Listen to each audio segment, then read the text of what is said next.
Hi guys, my name is Savisha and welcome to my YouTube channel. I know, I created my channel almost a year ago and I didn't do anything. I haven't been active on it, but that is because I did not want to create content and wasn't sure where I was going with it. Also, I didn't want to start creating content and then I have to stop because I am not sure what I want to do or how I wanted to go about it. So while I was away, I was gathering content for you guys so I could be a little more consistent, and I could give you stuff that I'm knowledgeable about instead of just doing random stuff. So before I start, I'll take you guys on a journey about my graduate application and how that went, because it was 3 long years of this. Like, I've been preparing for 3 years. Yeah. So before I get started on everything, I would like to let you guys know why you should listen to me.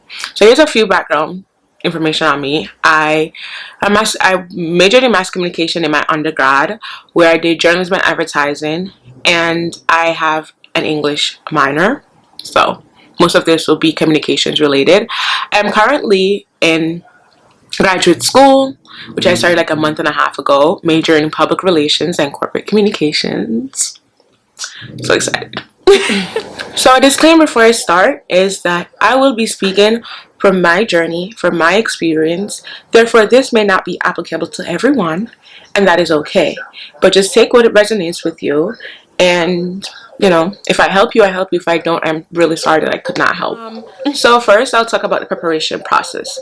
My preparation process started my freshman year of undergrad, like my second semester. I was like, I know what I want to do. I know where I want to go. I know what interests me. I know my goals, long-term, short-term. And I did speak with my academic advisor on that one. And I had 2, so they both were helping me in different areas all the way to the end of my journey. And I was really blessed and lucky enough to have people in my life who are able to do that. So my advice to you would be that you have your academic advisor, or maybe a mentor or somebody who will be able to help you along this journey, and you should speak with them. You let them know what your goals are, what your interests are, what you hope to do, what you hope to study, and maybe a few school names, and then they could help you out with the rest. But you will need, some kind of professional help in going along with this journey. So what I did, I created a list of schools that I was interested in, and I include the name of the school, the tuition, the application fee, majors, and it's like everything that I needed to know that will help me with a well-rounded application, because that will be an important part for the rest of the process. So having all this set out from now will help you throughout the process of going through everything. So a few tips that I have that will help you moving forward is take a look at the classes that they offer, because once you have an understanding of the classes that they offer, you will know what classes you should be taking. Just have a padded transcript, and you will understand what is the culture, the academic culture there at these institutions, and that will be really important throughout the journey. Like, you will have an idea, do I want to go here? Are they offering the classes I hope to take? Are they offering the things that I want? How are the professors? How, stuff like that. Another thing to do, as I just mentioned, is to speak with your advisor. Talk about your post-grad goals, your goals in undergrad, just all those things, your interests, your goals. That's what your advisor is for, is to advise you along your academic journey. And this should be of help, and this will be important throughout, because this should be a guide throughout your application process. Always conduct admissions interview. For one of my universities, I did do that. I speak with admissions, I ask them questions, and you can find these questions on the internet that will help you to see if this is the right fit. The way how you interact with those people, the way how they interact with you. Take everything in and try to understand what the culture is at that school. Will you fit in there? Is this where I want to be? Does this align with my goals? Consider all those things that are important to you and that will help you. Another thing I did was that I reached out to students that were in the same program as I am interested in, and they spoke with me. I know one of the students from Colombia. I was speaking with her. She was really informative on the Colombia academic culture, just like the social life at Colombia, internships, her experience, and everything. And that was really helpful for me. Attend events that the school has. For like, those events are really important in the process, because you can either get a fee waiver, you will learn so much about the school, not only from people who are currently at the school, but alumni and all. Like, just as it will be a well-rounded thing. Like, you could attend multiple events that you want, open houses, online sessions, and with these online sessions you can get a lot out of it, because you can ask questions and they will get answered right away, instead of emailing somebody and they probably won't respond to you as quickly as you would get a live response in a meeting, so just be sure to attend these events. It will be really important. It's also important to get your name out there, just to let them know who you are. It will help you a lot along the way. Research. Research is important. Research is important, and not only just researching the city that you're interested in and all that, just researching, and it could be primary research or secondary research. You could go online, you could look at the school. There are online forums that talk about the school, the process of the application, and all that stuff, and those are helpful. There are a lot of forums online that talk about different schools, the process, the GRE score that they use to get in, how they get in. People offer tips online to help you with your application. You could also primary research, as I mentioned, speaking with students, interviewing students, interacting with students, alumni, professors, or anything from the program that you are interested in. Now I'm going to get into the schools that I applied to. So, a little background again. I wanted to come back to New York City. I wanted to be in New York City. So while within the first part of my application I did have a few schools out of state, I still knew deep down that New York City is where I wanted to be. I wanted to come back home and be in New York City, because it's New York City. So I had schools in New York City. Only I narrowed it down to 3 schools, because unpopular opinion, I don't believe in applying to so many schools for grad school, even though for some majors and for some other reasons people wanted to have a wider pool of options. I personally did not need to do that. I just had 3 schools, and it was just 3 schools only. If I didn't get into any of them, which I knew I would get into them, but if I didn't get in, I just didn't get in, and that was I would just have to figure something out and wait another year or something. But I just wanted 3 schools, and that was it. So these 3 schools were St. John's University, where I wanted to study integrated marketing and advertising, and then New York University, where I would study public relations and corporate communications, and then Columbia University, where I would study strategic communication. So for these programs, I did do a very deep research. As I said, it was 3 years worth of stuff. I dug deep. I looked at the classes that they offer. I tried to take classes that aligned with most of the classes that they do offer. I think that was really helpful within my application.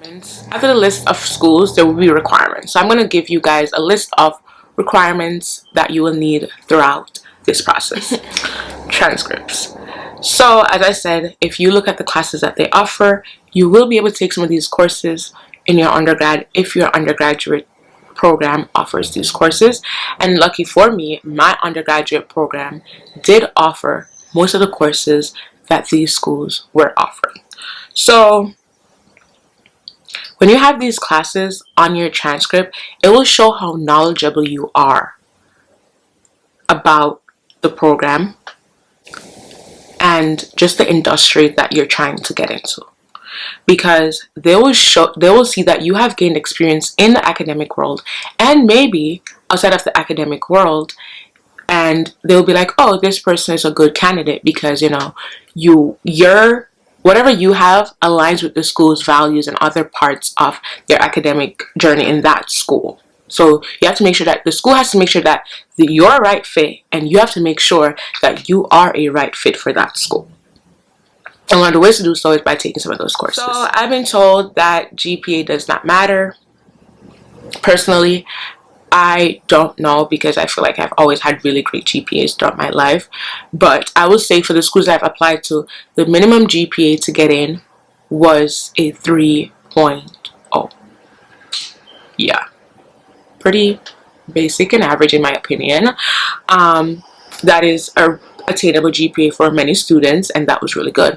However, if you do have a GPA like that, you have to remember that there are other students who will have a higher GPA. So your application has to be padded. In other terms, if your GPA is literally just the minimum GPA, make sure that you have other things to offer the school. Also, if your GPA is below that, I'm sure you won't have a problem getting in, as long as you can explain why your GPA is that low. You know what I mean? Like, or other parts of your application can explain the reasons why your GPA was below the GPA needed to get into the school. So there's no need to worry, because there are students who do get in with a lower GPA or just a minimum GPA, obviously, because your application is reviewed on a holistic view rather than small little parts that you're picking apart from. So remember that. Letters of recommendation. Most schools ask for 2 to 3. I knew I had to give 3 for my school, for all my schools, I think. I don't remember, but I'm sure I had to give about 2 to 3 for most of the schools. And I'm going to tell you this. Always be confident in who you choose to be your recommender. You should know and understand that your recommender will speak of you highly. They will portray you and tell a story of you in a positive light. Because this can make or break your application also, because the way how we may perceive ourselves may not be the same way others perceive us. And that is all I have to say about that one. Also, there's a section on the application that allows you to choose whether or not you waive your right to see your recommendation. Personally, I did waive my right to see my recommendations because I didn't think I needed to see it. For me, I just feel like it shows a lack of confidence in the person that you choose to recommend you, and that's just my opinion. I don't know. I don't think it. I've been told that it does not affect the way that the schools view your application. I'm not sure, but all I know is that I preferred to waive my right because I knew I was confident in who recommended me. However, there are some professors also who will not write your recommendation if you do not waive your rights. Yep. There are professors who will do that, who will not write your recommendation if you do not waive your rights. So I think sometimes in the best interest of you and their recommender to waive those rights so that there's not like any kind of issue. Also, if you do want to see your recommendation, you can simply just ask the professor or your recommender for a copy of it. I know I did that. So, but I did that like after I've got into the school I wanted to get into. I've registered for classes and done all the stuff I needed to do. I went and I told my professor, like, hey, I'm going here and this is where I'm going, and would it be possible for you to provide me a copy of my recommendation? And she was a darling, and she provided it for me and she gave it to me, and it was really the sweetest and it was beautiful. I enjoyed reading it, and she captured me in a light that was wow. Like I was wowed so much by it, and I was happy that I had chosen her to write my recommendation because the way how she told them about me was just amazing. I'm sorry guys, but I have to cut the video short. While I enjoy talking about all of this, I do have to cut the video short just because I do not want to spend 30 minutes to an hour talking about something that you guys won't be able to follow along easily, and creating a part 2 to this video will allow for you guys to follow along easily. So I will be doing a part 2 for this video just so that I could touch upon the things that I haven't touched on in part 1 in part 2. So I hope you guys did enjoy watching this video. I hope whatever I spoke about will resonate to you guys, and you guys will be able to learn a thing or two from it. Even if it's not everything that you can apply, you'll be able to apply a few of the tips that I gave to your college journey. And I hope it is a successful one, and I wish you all the best. Also, don't forget to like, comment, and subscribe. If you have any questions regarding the application journey, or maybe graduate school, my experience, or maybe anything about NYU or something, I am here, free to answer. You can either comment it below, or you could message me privately if it's something you don't want somebody to know about, and I'll be sure to answer, and I'll be sure to reach out to you. Thank you so much again. Have a wonderful day. Bye.